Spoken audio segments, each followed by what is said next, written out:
पंजाब के इलाके खानपुर में धार सिरन के बटन ते बांदी बनायल शिदौतपुर वासी औरतों ने बाड़न समेत 21 पोरियत बाजियाब।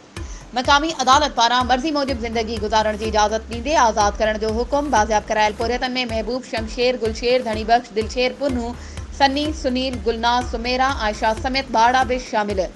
दरख्वास्त गुजार जान मोहम्मद, इमरान ओड, मोजिब भट्टे, मालिक हाजी, शहजाद अकरम, एजाज अकरम, रफीक अकरम, चौधरी अली शेर, इफ्तिखार अली चौधरी, मासूम अली वारा भाइरन ऐं भेनरुन समेत मजमूई तौर ते 21 भातिन खे कैद करे जबरी पोरियो वठी रहिया आहिनि।